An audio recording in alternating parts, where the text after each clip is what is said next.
Buenos días. Es misión del Tecnológico de Monterrey formar personas íntegras, éticas, con una visión humanística y competitivas internacionalmente. Le damos la más cordial bienvenida a la tercera mesa de este tercer día del Congreso de la Asociación Mundial de Justicia Constitucional. Agradecemos la presencia de todos ustedes. En esta ocasión nos acompañan en la mesa destacados ponentes de Brasil, Colombia y México. Y para moderarla, cedemos la palabra a la doctora Ivonne Garza Garza. Gracias. Buenos días, todavía. Primeramente, muchas gracias al doctor Enrique Carpizo por hacerme la invitación de estar aquí el día de hoy acompañándolos. Y pues para dar inicio a esta mesa de equidad de género y acceso a la justicia, me permito presentar al primer expositor que nos acompaña desde Brasil, el maestro en Derecho Constitucional, Leandro Douglas López. El maestro Leandro Douglas López es maestro en Derecho Constitucional, especialista en Derechos Humanos y Jurisdicción Constitucional en la Universidad de Pisa, en Brasil. Su ponencia, Minorías Sexuales, Derechos Fundamentales y Jurisdicción Constitucional, el reconocimiento de la unidad homoafectiva como entidad familiar por el Supremo Tribunal Federal de Brasil. Muchas gracias.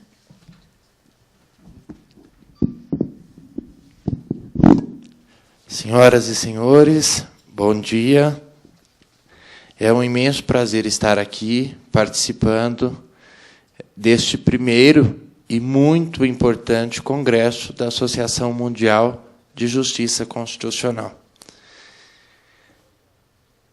Eu vou falar em português, pois não hablo espanhol, mas falarei pausadamente e espero que me entendam.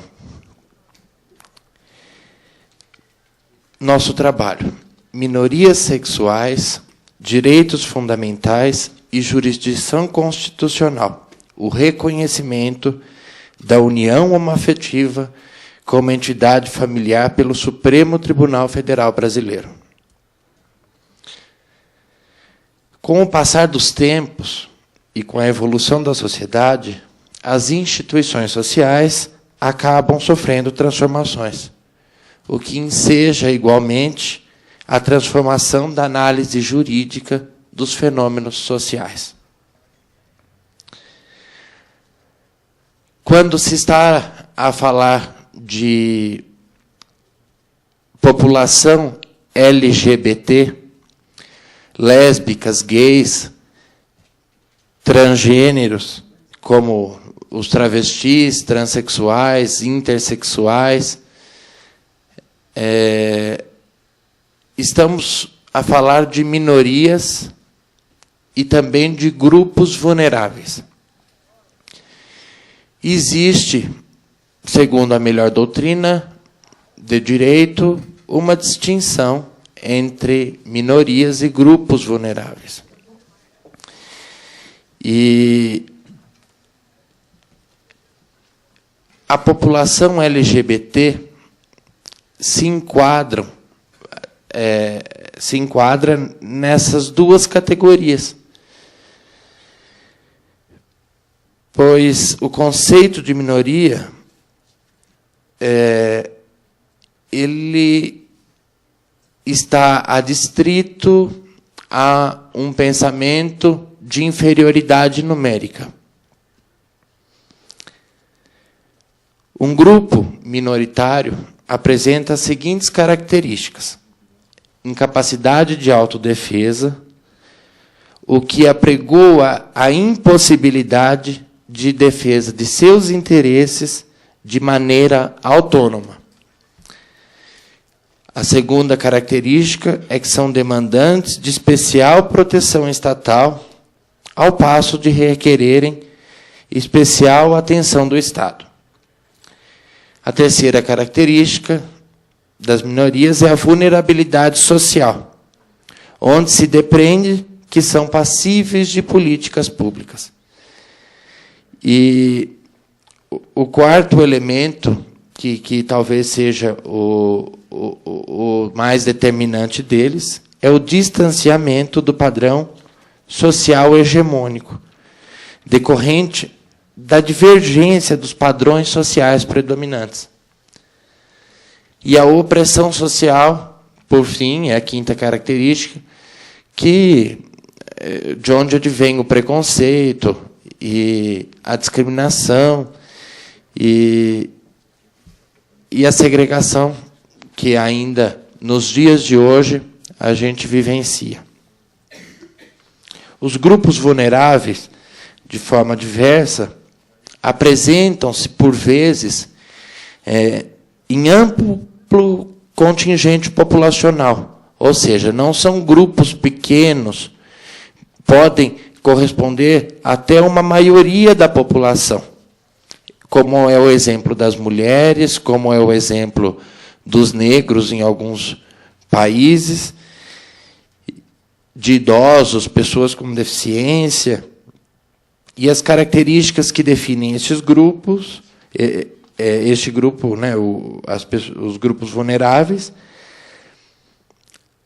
eles apresentam-se, por vezes, em amplo contingente populacional, são destituídos de poder político, ainda que providos de cidadania. São pessoas que não têm vez e não têm voz na sociedade, apesar de possuírem direitos políticos, de terem direito de voto. Muitas vezes não têm consciência de que estão sendo vítimas de desrespeito, de discriminação, e muitas vezes, por questões culturais, desconhecem os seus direitos. Ainda que essa distinção não seja altamente relevante para uma análise dos direitos, especialmente a união estável, homoafetiva, e o casamento entre pessoas do mesmo sexo, é importante aclarar essa distinção para que a gente possa entender que, seja pelo critério quantitativo, que se refere às minorias, ou pela vulnerabilidade social e pela diferença do padrão social hegemônico que caracteriza os grupos vulneráveis,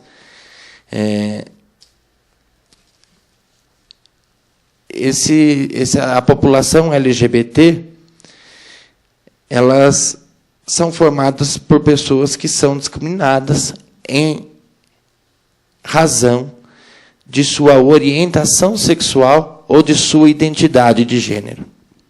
O que é a orientação sexual? A orientação sexual refere-se ao sexo que atrai a pessoa de forma erótico-afetiva, o que independe de uma opção. A pessoa pode sentir atração erótico-afetiva pelo mesmo sexo, o que se denomina homossexualidade, pelo sexo oposto, ao que se denomina heterossexualidade, ou por ambos os sexos, ao que se denomina bissexualidade. As quais são apresentadas na área da psicologia como nuances naturais da estrutura afetiva das pessoas. Já a identidade de gênero constitui-se do entendimento que a pessoa tem relativamente ao gênero de qual faz parte.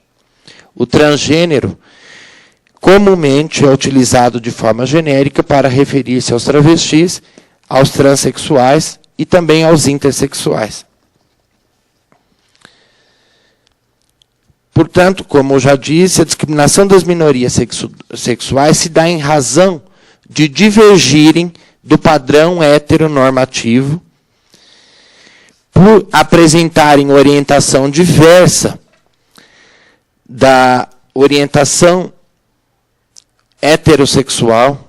Há uma heteronormatividade no pensamento comum das pessoas que demanda uma segregação e uma excepção da diferença.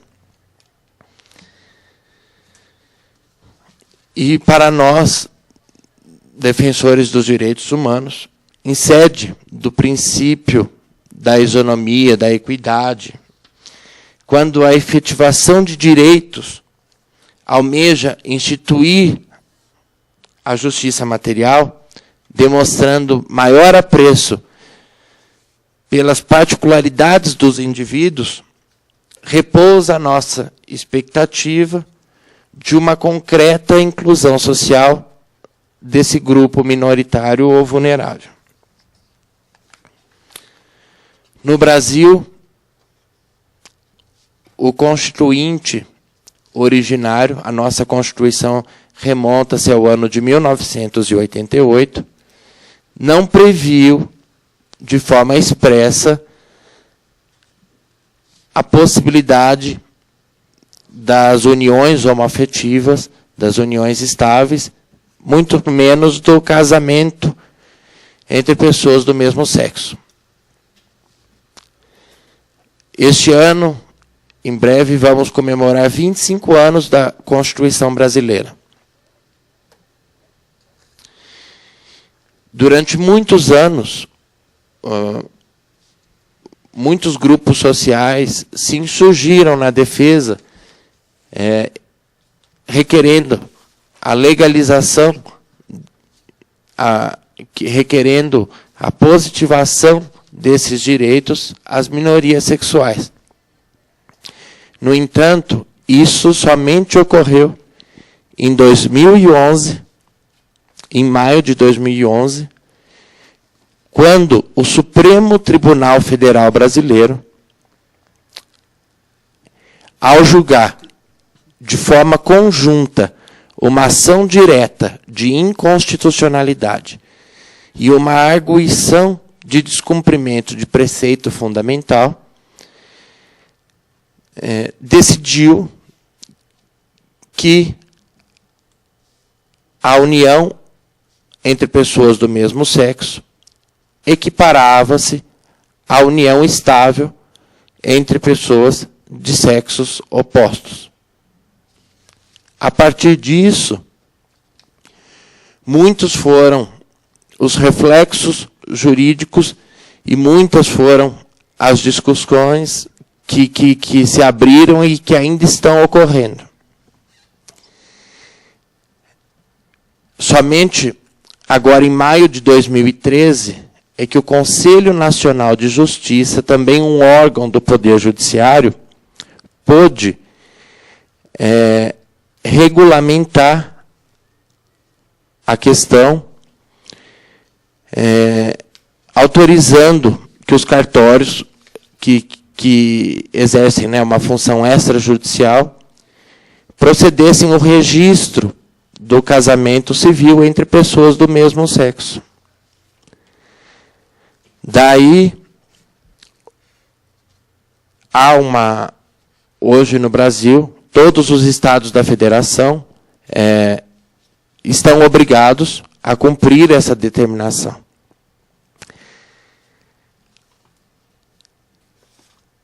Houve, no Brasil, uma ampliação do conceito de família. Houve, assim, uma transcendência da família patriarcal para o reconhecimento de famílias diferentes, como a família monoparental, como a família anaparental e como as uniões homoafetivas. Então, os reflexos disso não estão adstritos ao direito civil, mas criaram impactos no direito do trabalho, no direito tributário, enfim, em todas as áreas do direito. O que nos cumpre observar, em sede de considerações finais, eu tinha vários assuntos para expor aqui, mas, em virtude do tempo, não será possível. É que a justiça material no Brasil, os direitos apenas estão positivados numa Constituição, onde se diz que há igualdade, onde é defeso, onde é proibido a discriminação E isso não se vivencia na prática. O Supremo Tribunal Federal exerce uma função contra-majoritária no Brasil, especialmente, porque num sistema político democrático, onde as maiorias não decidem os direitos das minorias, vai a incumbência ao Poder Judiciário de regulamentar questões tão importantes.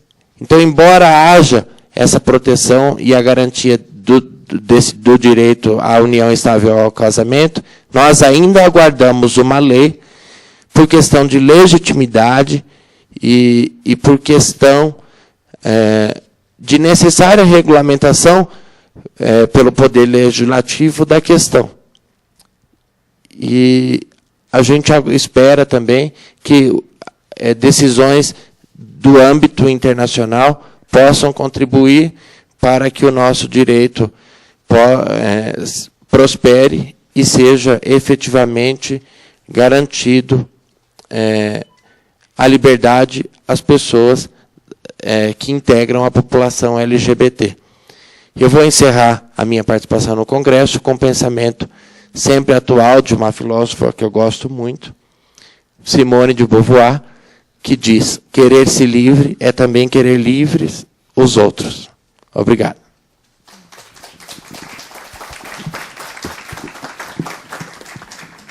Muito obrigado, Leandro. Agradecemos a Leandro que nos habló sobre las minorías sexuales en Brasil, la decisión de mayo de 2011 del Supremo Tribunal Federal de Brasil, en el que a través de una acción de inconstitucionalidad se logró el reconocimiento de las uniones entre personas del mismo sexo, de modo que se equipararon a las uniones entre personas de distintos sexos.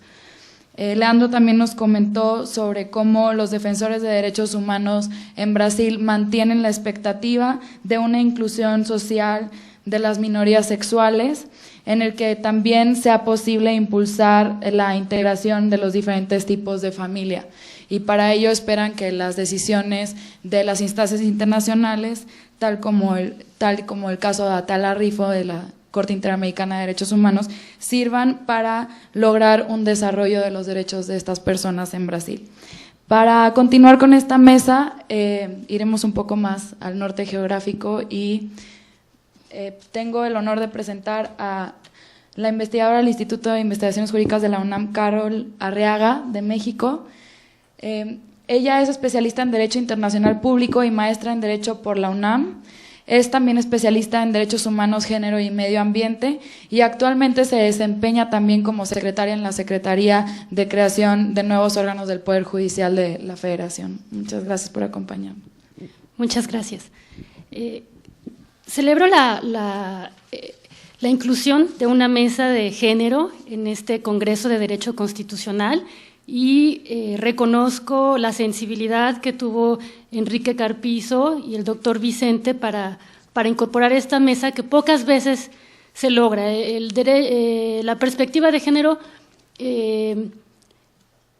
pocas veces es integrada al ámbito jurídico y este es uno de los espacios de los pocos espacios que se están ya dando y bueno, en ese sentido expreso mi gratitud y reconocimiento a los organizadores.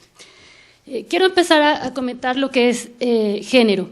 Género es un concepto antropológico, sociológico, que pocas veces se ha incorporado, como ya lo referí, en el ámbito jurídico.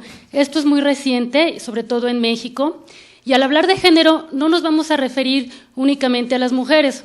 Muchas veces se confunde género y se le da el sinónimo a mujer. Derecho con perspectiva de género no es un derecho únicamente para las mujeres. Derecho con perspectiva de género es un derecho para todas y todos. El género es una categoría de análisis que nos permite diferenciar las costumbres, la cultura que se nos imprime en función de un genital. A partir del género se dice cómo deben ser los hombres, o cómo deben ser las mujeres. Y este concepto nos ayuda a visibilizar y a diferenciar. No es posible, ni debe ser posible, dictar un derecho, instituir normas jurídicas, políticas públicas, con base en una discriminación. A través del concepto de género lo que se pretende es incorporar la igualdad, el principio de igualdad. Los derechos humanos se basan en este principio. No puede haber derechos humanos sin perspectiva de género. Negar la inclusión de género en los derechos humanos en el derecho sería contrario a los principios de justicia, a los principios de igualdad, de libertad, de solidaridad. Es fundamental que se comience a ver el derecho con una nueva perspectiva. No podemos hablar tampoco de que es una materia, no es una materia en sí. El derecho con perspectiva de género no es un tema en específico. El derecho con perspectiva de género atraviesa todas las áreas del derecho. Todas las áreas del derecho se pueden ver y mirar con otros ojos. En el concepto de género también están incluidas las personas homosexuales, lesbianas, gays, transvestis, transexuales, transgénero, intersexuales, por supuesto. En este sentido, es más palpable la discriminación. ¿Por qué? Porque se le critica muchas veces a las personas no heterosexuales por una conducta afeminada. La discriminación con base en el género es una discriminación que se basa en lo sexual, en lo afeminado. Y a partir de ahí hay un cúmulo de interpretaciones negativas que sobre todo nos afectan a nosotras las mujeres, pero no exclusivamente, porque también las personas no heterosexuales, hombres y mujeres, son discriminadas con base en este concepto. En el México ha habido tres momentos, o hay tres elementos fundamentales que también son compartidos por muchos países de América Latina. Me refiero a las reformas constitucionales, las llamadas reformas de derechos humanos, a las sentencias de la Corte Interamericana y con perspectiva de género, que son 7 sentencias, y en tercer lugar al análisis que hizo en su momento la Suprema Corte de Justicia respecto a la sentencia Radilla Pacheco. En este último aspecto, bueno, he de destacar que aunque fueron criterios muy innovadores, aún son muy endebles porque fueron tomados por una mayoría muy débil, ¿no? Débil en el sentido de que fue de 6 votos prácticamente, siendo 11 los ministros de la Suprema Corte de Justicia. Entonces, se está en espera de los nuevos resolutivos que en estos momentos la Corte está considerando para fortalecer o mirar con otra perspectiva los derechos humanos. Tenemos entonces que el jusfeminismo es la variante jurídica del feminismo, es otra visión del derecho.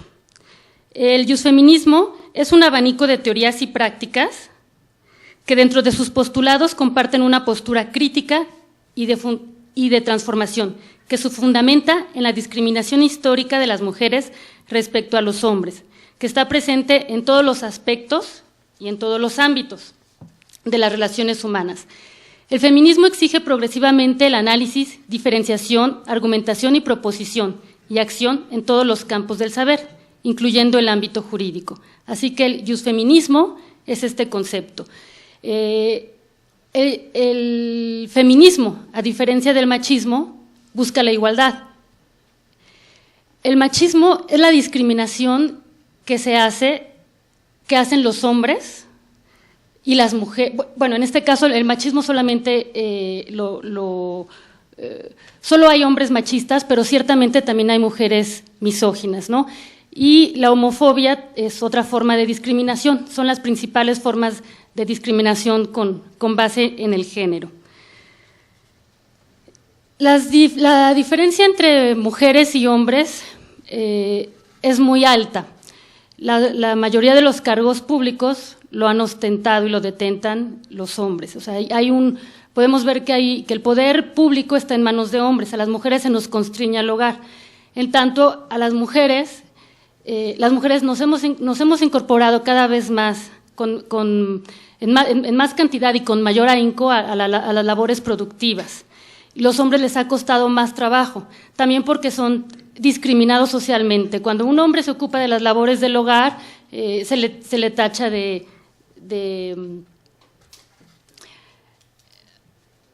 poco hombre, ¿no? O sea, se estigmatiza y se considera la virilidad como una forma de labor productiva y fuera del hogar. Cuando un hombre hace lo contrario, es discriminado, ¿no? Cuando a un hombre no se le da una pensión por viudez, es discriminado. Cuando un hombre no tiene derecho a las guarderías, es discriminado. Y esta discriminación afecta a los hombres, y mucho, pero sobre todo nos afecta a nosotras las mujeres. En el caso de las personas no heterosexuales, bueno, la discriminación se incrementa, ¿no? Incluso tan solo con sacar una carta de identidad, una credencial para votar, si es transgénero, bueno, y se llamaba, sus padres le pusieron Eduardo, pero ella ahora se hace llamar Lola, para conseguir trabajo, para cambiar su estatus, bueno, todas estas son complejidades sociales con las que se enfrenta y que constituyen obstáculos jurídicos para su incorporación en una sociedad que tradicionalmente es discriminatoria. Este concepto de derechos humanos y de género ciertamente hace que muchos hombres se sientan excluidos, que no estén de acuerdo, que se sientan discriminados. Y la idea no es esa, ¿no? La idea va más allá, la idea va en torno a la igualdad. Sin embargo, esta idea es muy difícil de lograr por estos obstáculos sociales, culturales, con los que se enfrenta nuestra sociedad. No es una discriminación hacia los hombres el hecho de que haya una ley general de acceso para las mujeres a una vida libre de violencia.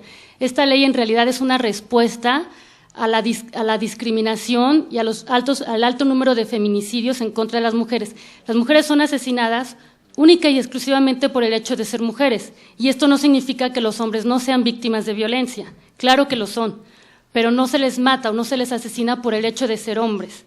En los feminicidios de Ciudad Juárez, en el Estado de México también, que el número es bastante alto, la cuestión es que hay una agresión sexual hacia la mujer, y la mayoría de las agresiones contra las mujeres no viene de extraños, y eso es lo más triste, ¿no? O sea, la mayor parte de la violencia hacia las mujeres proviene de sus propias parejas, de su familia, de sus novios, ¿no?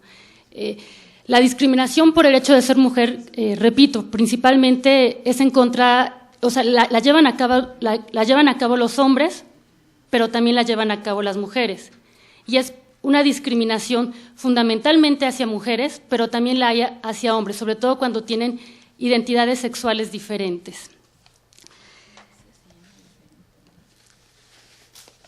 Así que, en general, para mejorar las condiciones de acceso a la justicia de mujeres, se requiere incorporar una defensa pública con perspectiva de género y una impartición de justicia analítica que visibilice el contexto social, económico, cultural y ambiental de las y los justiciables, aun cuando no haya una vinculación jurídica explícita o directa. En estos momentos, el sistema judicial se enfrenta a la problemática de leyes que no están completamente armonizadas con los tratados internacionales y que ciertamente producen una situación de inseguridad jurídica. Las autoridades y los poderes judiciales tienen el deber de dictar derecho, de interpretar las normas con perspectiva de género y con una perspectiva sobre todo de derechos humanos. Sin embargo, la labor principal para que esto pueda consolidarse en estos momentos recae en la Cámara de Diputados, en la Cámara de Senadores. La legislación se tiene que modificar, se tiene que crear un marco, se tiene que crear